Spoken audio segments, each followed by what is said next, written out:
زندگی گزرتی جا رہی ہے تو مجھے احساس ہوتا جا رہا ہے کہ خوش رہنے کا راز ہمیشہ مثبت رہنے میں نہیں ہے، بلکہ وقت کے ساتھ ہر حقیقت کو قبول کرنے میں ہے۔ یہ قبول کرنا کہ ہر دن خوشیوں بھرا نہیں ہو سکتا، کوئی نہ کوئی دن غم لے کر بھی آتا ہے۔ آپ غلطیاں کرتے ہیں، آپ کو اپنے کیے ہوئے اعمال اور فیصلوں پر پچھتاوے ہوتے ہیں، آپ ناکام ہو جاتے ہیں، آپ کو لوگ چھوڑ جاتے ہیں یا آپ کو مجبوراً کسی کو چھوڑنا پڑ جاتا ہے۔ کوئی چیز مکمل نہیں ملتی اور یہی چیز آپ کو قبول کر کے زندگی گزارنی ہے۔ جب آپ ہر حقیقت کو قبول کر کے زندگی گزارنے کا فیصلہ کر لیتے ہیں تو زندگی ایک اطمینان کی سمت چل پڑتی ہے۔ دنیا سے ان چیزوں کی توقع نہیں رکھنی چاہیے جو صرف اور صرف اللہ کے اختیار میں ہے۔ اگر دنیا سے امیدیں وابستہ کر بھی لی جائیں تو کیا مل جاتا ہے؟ جو اللہ نہ دے وہ دنیا بھی نہیں دے سکتی، اور جو اللہ دے دے وہ دنیا کبھی چھین نہیں سکتی۔ لیکن تمہارا مسئلہ یہ ہے کہ تم لوگوں سے مانگتے ہو، ان سے امید لگاتے ہو جو خود کھجور کی گٹلی کے بھی مالک نہیں۔ تم ان سے فریاد کیوں کرتے ہو؟ جو دو جہاں کا مالک ہے اس سے فریاد کرو، جو تمہیں دے گا تو جتائے گا نہیں، جو تمہیں سن کر انسنا نہیں کرے گا، جو تمہارے آنسوؤں کا مذاق نہیں اڑائے گا، جو تمہیں وہ بھی دے سکتا ہے جو تمہارے نصیب میں نہیں، جو ان معجزوں کا مالک ہے جنہیں دیکھ کر عقل حیران پریشان رہ جاتی ہے۔ تو پھر تم اس کے سامنے تڑپ رکھو اپنی۔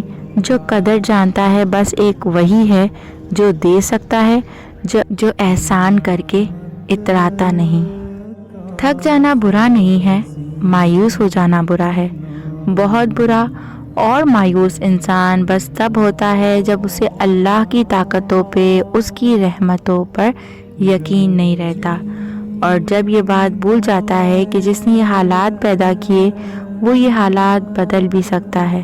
دیکھو، ہر چیز انسان کے بس میں نہیں ہوتی، بلکہ کوئی بھی چیز انسان کے بس میں نہیں ہوتی جب تک اللہ نہ چاہے۔ پھر اس سے مایوس کیوں ہونا جس کے حکم سے ایک پتا بھی نہیں ہل سکتا، جس کے ایک حکم سے یہ کائنات بنا دی گئی اور ایک ہی حکم پر ختم کر دی جائے گی۔ مایوس تو وہ ہوتے ہیں جن کے پاس اللہ نہیں ہوتا۔ ہمارے پاس تو اللہ ہے، یعنی بادشاہوں کا بادشاہ، یعنی تمہارا آخری اور واحد مددگار۔ حضرت یوسف علیہ السلام نے بچپن میں خواب دیکھا تھا جو کتنے سالوں کے بعد حقیقت ہوا، اور خواب تو خوبصورت تھا، مگر اس کے بعد نہ جانے کتنی تکلیفیں اور شدید صبر کے بعد وہ خواب حقیقت بنا۔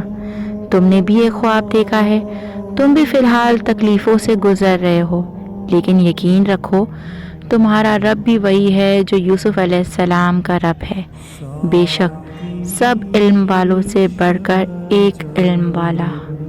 اگر آج زندگی مشکل ہے تو کل آسان بھی ہوگی۔ اپنے رب پر بھروسہ کرنا مت چھوڑیے، کیونکہ جو رب دے سکتا ہے وہ کوئی بھی نہیں دے سکتا۔ امید کرتی ہوں یہ ویڈیو آپ کو ضرور پسند آئی ہوگی۔ ویڈیو پسند آئے تو ویڈیو کو لائک، شیئر اور چینل کو سبسکرائب کرنا مت بھولیے گا۔ ملتے ہیں اگلی ویڈیو میں کسی اور ٹاپک کے ساتھ، تب تک اپنا بہت خیال رکھیے گا۔ فی امان اللہ، اللہ حافظ۔